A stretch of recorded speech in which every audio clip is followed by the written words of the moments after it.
Hello, agents. Welcome to the Ingress Insights podcast, hosted by PkmnTrainerJ. Ingress Insights aims to give you the latest news and updates about the Niantic Spatial game Ingress. Whether you're a veteran agent who has recursed 17 times or a brand new agent working to level 8, wondering what a fracker is, this is your place for the latest Ingress news and discussions. 2026 sees Ingress renewed under Niantic Spatial and many new campaigns to engage agents. So, plenty to discuss. Share any thoughts by checking our social media links. Now, over to Ada.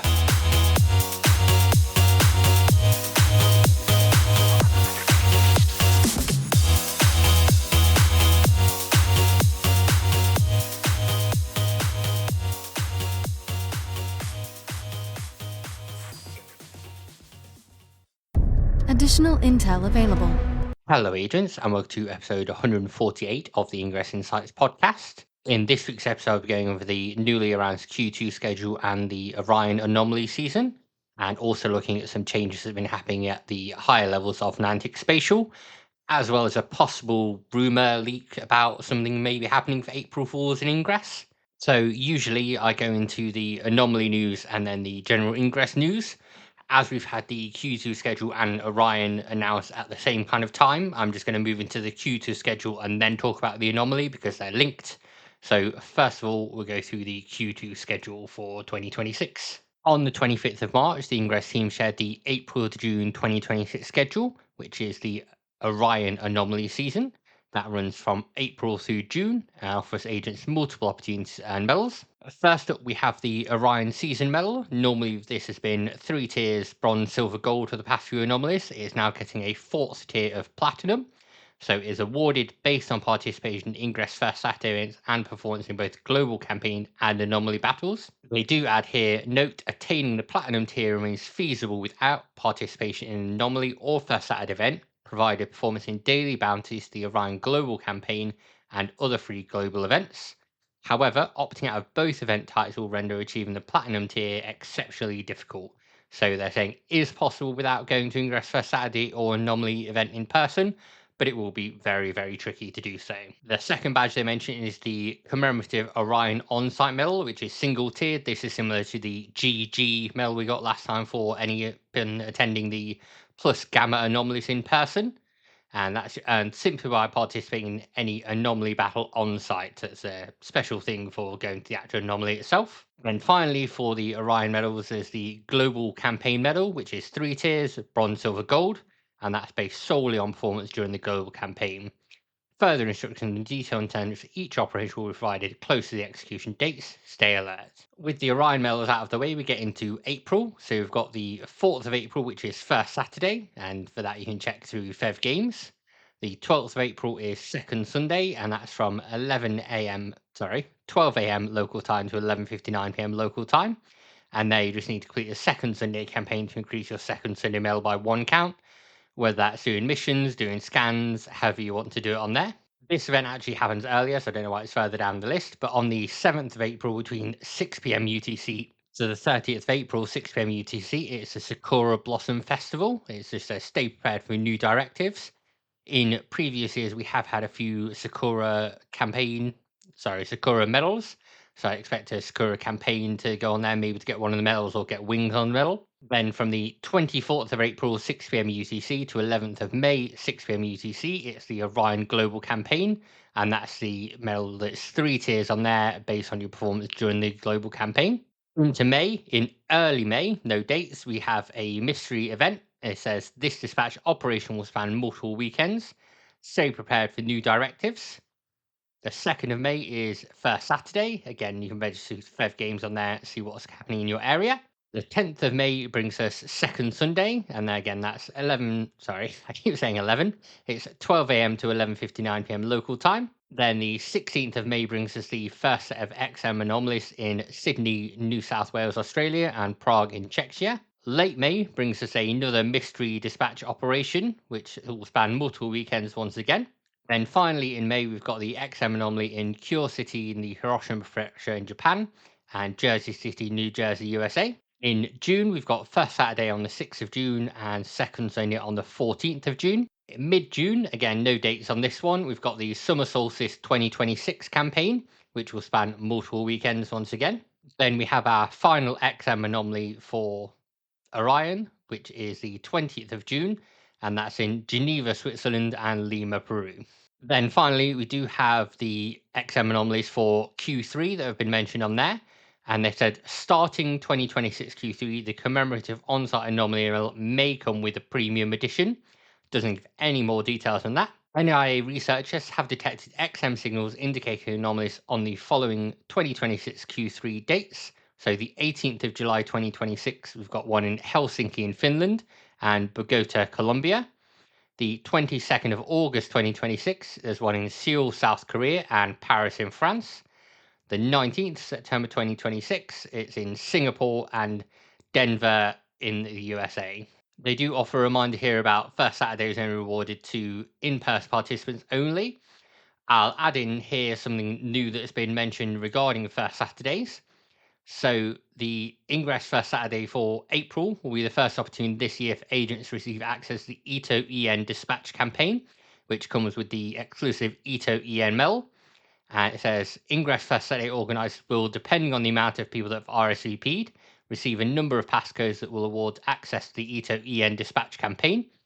Organisers can decide themselves how they want to distribute those codes, but Fev Games encourages some free prizes for the Ingress first Saturday. So if you attend, obviously you're getting the Orion points for attending there as well, a campaign medal, and possibly a first Saturday tick as well. Well, a first Saturday tick is guaranteed if you're attending there and your attendance is marked, but possibly an Ito EN dispatch campaign as well, and a shiny new medal from doing that. So do check it out and get to those if you can. Looks like they're happening for the rest of this season as well. So if you can't attend in April, do try and attend the one in May. And if you can't attend in May, try and attend one in June. Just see if you can get the medal. And obviously you'll drive up your first Saturday medal tick as well on there. So that's all the main kind of Q2 stuff and the anomalies for Q3 as I mentioned on there. We also got a separate post on the 27th of March, which is the Orion Anomaly Season Overview. So from April to June, agents take part in the Orion Anomaly Season, competing across multiple events to earn the most season points for their faction. In addition, by taking part in some of these events, agents have the chance to earn multiple medals.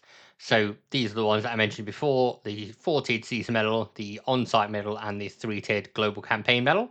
They go into more detail here about the season medal. So the bronze one you unlock at 5,000 Orion tokens.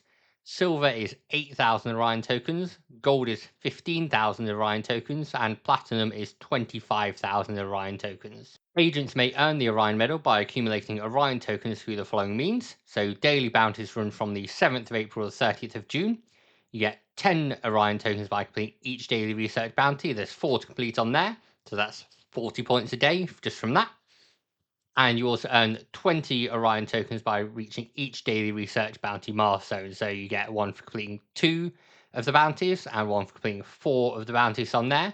So in total, if you're clearing your bounties every day, you're getting 80 tokens for doing that. So 10 from each one of the 4 tasks and 20 each from the 2 on there. 40 plus 40, you're getting 80 Orion tokens just for doing that. You can also earn them from in-person First Saturday events. So you earn 2,500 Orion tokens per month by attending and checking in with an Ingress First Saturday organizer. There's various dispatch operations, so you earn up to 2,500 Orion tokens from each of the 4 free dispatch campaigns in the season, so it's nice to confirm they're free.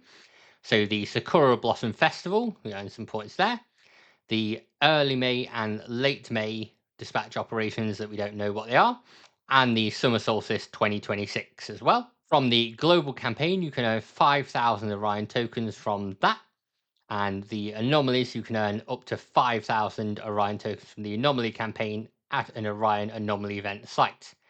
An Orion token agent stat will be added to agent profile for the duration of the Orion Anomaly season to help you monitor individual progress. We do provide some details here about all the ways that you can earn those tokens. However, it's just the main one on there I want to go through. So the Orion Global Op, they specify completing 3 assignments in the campaign, you claim up to 5,000 Orion tokens alongside the 3-tiered Orion Global Campaign medal. The only other one that I really want to mention on here that I've not already covered is that the Anomalies for on-site agents. You'll get issued a series of site bounties during the designated battle period. Complete the first bounty and claim 3,000 Orion tokens. Complete the remaining 4 bounties and claim an additional 2,000 Orion tokens. So that's the way to get them on there. I've already mentioned all the other ones and how you get those tokens as well. The scoring for the Orion Anomaly season. The final outcome of the Orion Anomaly season will be based on the total season score accrued by each faction from all of the above components, and the faction with the higher final score will claim the season. For this one, we don't have any lore yet or anything like that to go along with the Orion campaign, or any details on what's happening on there. Maybe there'll be linked to the ones that are coming in May that we'll get at some point. But for now, it's just a case of competing, earning the nice shine medal on there. What I will point out is that usually when we get these posts, we have a series of in-game store medals, such as the Tycho one and the PA Chapu ones we've had for Plus Gamma. There's no mention of in-game store tokens this time around, so maybe we're going more lean towards doing the campaigns to earn those medals. Maybe that'll be part of the May campaigns that we get the character medals as part of that, as well as doing the Orion tokens. But that's just me speculating on it and guessing what will happen. I do also want to just remind you there is still a chance to earn Plus Gamma tokens because the Aberration campaigns are still ongoing. So they run until the 6th of April 2026. And if you want, you can also still pick up the Good Cat 2026 and Bad Cat 2026 medals doing those campaigns on there. The Cat ones cost 30,000 CMU to pick up, the campaign 4 and complete on there. The Aberration one, there's a few different campaigns you get from that, but you can do them a certain amount of times. I'm on my 3rd or 4th one through one of them. I think I've done all the others as much as I can, but that is still hanging around as a way to just earn some tokens on there for the first time you complete those campaigns. You can get up to 3,800 plus Gamma tokens. That might push you over on your plus Gamma season medal to the last little bits on there. As a reminder for Plus Gamma as well, so that ends on the 30th of March, so it's likely all the Plus Gamma season medals will disappear from the store. So if you do want to pick up the Plus Gamma supporter or any of the other medals on there, this kind of your last chance to do so and get those on your profile. Speaking of profiles, we got an update to the Ingress app earlier this week. So this adds in a feature that I mentioned last week that someone raised on Reddit. So there'll now be a small toggle on your profile where you can change it so the badges are categorized rather than going chronological. So you've got anomaly seasons, like I mentioned before, for the 40th season medal. That'd be where that one goes for Orion. XM anomalies are the ones for where you're actually there in person on the ground. So that'll be your GG medal, your Orion on-site medal will go there. Collectibles are basically medals that you purchase or get rewarded from campaigns, things like that. So that'd be like your Halloween medals, your Toast medals, or your character medals, all those kind of badges. Then there are the Global Ops medals. So the ones for like the Plus Gamma Global Op, the Dark XM campaign, EOS Imprint, all those kind of medals on there. We then have achievements, which are your typical medals, I guess that makes sense. So your second stadium medal will go there, OPR Live medal, your Trekker medal, all those kind of medals on there. And then there's the anniversaries section as well, just for the ones you get for like year 10, year 13 medals on Ingress. And then finally, there's a limited editions medal. So this is ones for like the Eve medal for inviting Apple users early on, and I think the founder medal may possibly go under there. Maybe it goes under anniversaries, but that's for basically anything else that doesn't fit. So it's interesting to see. I just think it's a good step forward. I'd like to be able to reorganize my medals if I can on there, but I do like it. It's a different way to see them, different way to display them. So it's always a nice little thing to do. I was going to go through a little bit here about what we might have coming up for April Fools, but it's still kind of being determined at the minute, so I'm not going to mention it and just let it be a surprise when that comes out in a couple of days. The final thing I want to mention on the podcast is kind of a big news item, but I left it till last because it's not directly Ingress related. On the 23rd of March, a blog post was put up on the Niantic Spatial blog that says, welcoming In-Hee Su as CEO of Niantic Spatial. Today, John Hankey shared the update with the Niantic Spatial team, announced that In-Hee Su is joining as Chief Executive Officer and that he will become Executive Chairman. So In-Hee said, the Niantic Spatial team has a rare combination of world-class research technology alongside a set of customers that represent where AI is heading next, the real world. We have the opportunity to lead this next phase of AI, and I can't wait to get to work scaling the business and building something long-lasting alongside this team. John Hankey said, "I could not be more excited about where Niantic Spatial is now. My belief is that AI is a fundamentally transformative technology and that physical AI in particular will play a massive role in reinventing global economy. Niantic Spatial is positioned in the center of that transformation. He is exactly the right leader to help this company realize that future." And then John Hankey wrote, "I have some important news to share. Cho Su is joining Niantic Space as CEO, effective March 30th, and I will take the role of executive chairman. This is the culmination of extended research process undertaken with the board and an outside search firm. I'm very excited to find out about finding He to come in and take on this role.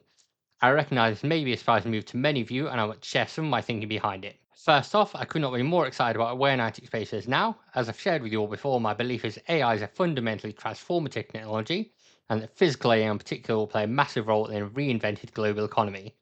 Niantic Space is positioned in the centre of that transformation. Having said that, there's also a wave of hype and inflated expectations and valuations washing over the world of startups and venture capital. While the opportunity is real, there will be a shakeout and the companies that emerge on the other side with those growing and sustainable business on a foundation of breakthrough technical work. Thanks to all your work, we have both the technology foundation and the pipeline of customers to be one of those companies, but there is also much work ahead in terms of building both the technology and the customer base to take us to that next level. I believe this is the right moment to bring a new leader with the experience and drive to help us get there. I've met with Inheath many times over this past several months. She has a unique combination of experience working with teams on deeply technical projects, alongside years in scaling businesses big and small. She also approaches the work of building technology thoughtfully, with an eye on the role that it will play in society and the impact it will have. My confidence here starts with trust in her as a person and trust as a function of character. I was deeply impressed by her character, growing up as a Korean American immigrant in the South, and through talent and hard work, rising from an entry-level job at IBM, writing technical documentation of vice president and general manager of multi-billion-dollar businesses, and then to many more impressive experiences since. On the technical side, Inni has been close to hard technical problems her whole career. She spent more than 20 years at IBM, first running the big data business, including Hadoop, machine learning, data warehousing, at a time when those technologies were just starting to take hold. She worked as part of and with dozens of technical teams over the years, served as a board member for Coda, and is currently on the board of Otter.ai. She also has deep experience scaling business. As president of DocuSign, she came in during a CEO leadership transition and grew their customer base from 1 million to 1.4 million paying organizations, took revenue from $2 billion to $3 billion, and delivered the company's first ever full year of profit. She ran IBM's global partnership business, a 10 billion plus responsibility. She serves on the board of AnitaB.org and the Grace Hopper Conference, the largest non-profit for the advancement of women in STEM. I believe she's the right CEO for what we need now, building the company that comes out of this moment with the strength and velocity we want of the winners. We have the ingredients we need to be successful and succeed. Our company needs a level of focus, intensity, and urgency. We are competing against other well-capitalized startups and established companies that want to win this market, and I believe we can win. What I'll be doing, as says John, is I've had an intense run over the last 20 plus years from the founding of Keyhole through Niantic Spatial. I feel privileged to launch Niantic Spatial with all of you, and now I'm looking to help, but in a different way than I have in the past. I'll still be working to make the company successful, but through the board and my support of any new role. That will give me the space to be more thoughtful as we move into this period of massive technological change and the potential disruptions that will bring. What is my new role and title? I'll be moving into the role of executive chairman, which encompasses being both chairman of the board, a role I've held since the company was founded, and an executive role, which means I'll be working to help the company in certain areas on an operating basis. Most importantly, that will happen through Inni, our new CEO, and will involve things like advising on product strategy, helping with sales and business development efforts, and select external communications. But it's important to understand we'll have one CEO, Inni, and she'll be running the company. She'll be taking the first few weeks to meet everyone and learn about the business. In the near term, our priorities and plans remain the same as we support our onboarding and transition. Finally, I want to express my deepest gratitude to all of you what we've built over the past 10 months, and what many of us have built together in some configuration over the past quarter century. I look forward to continuing to contribute to Niantic Spatial and supporting Inni and the new company in this new phase. Welcome in, John Hankey. That was a lot. I appreciate that. So it's loads of information on there, lots of waffle. But Ingress wasn't mentioned at all, obviously, on there. I've reached out to Inhi and said, basically, once she's settled, does she want to come on the podcast, talk about Niantic Spatial, how it's going to link to Ingress on there, and how she envisions things going forward? She's not said no. She sent me a little message to say that she's seen it and everything like that. So maybe watch this space, and we'll have Innie on at some point to talk about Niantic Spatial and Ingress. That's about all I've got for this week, folks. I'm not here next week and probably not here the week after, but I will record 2 episodes that will be talking about some other bits on there related to Ingress. I'm also chatting to a few other character actors to come on the podcast and talk about their time on Ingress. I'm just seeing if they want to take community questions at the moment. So hopefully watch out for those either later on in April or in May sometime when I get some more time to record that. In the meantime, I'll be keeping myself busy playing through the Orion campaign. I'll be able to update you all on my progress when that's out and when that's all ready on there and in full swing. But as I said, that was all for me for this week, folks. So hope you have a great Sunday and happy hacking. Thank you, agents, for listening to the latest episode of the Ingress Insights podcast. If you'd like to support the podcast, you can do that in a couple of ways. So the easiest way to support the podcast is via Patreon. So you can find at patreon.com/Ingress Insights. And there's a free tier, a $1 a month tier, whatever that is in your local currency, and a $5 a month tier. You can check out what benefits those come with on the Patreon. One other thing you can do that's totally free that helps out a lot is rating the podcast on your podcast service of choice. So where you can leave a rating or leave comments, that always helps increase visibility. And then finally, you can follow us on various social media channels. We use most of them, but the best one to follow us on now is Blue Sky. So that's just ingressinsights.bsky.social. Search for Ingress Insights on Blue Sky, you'll find us on there.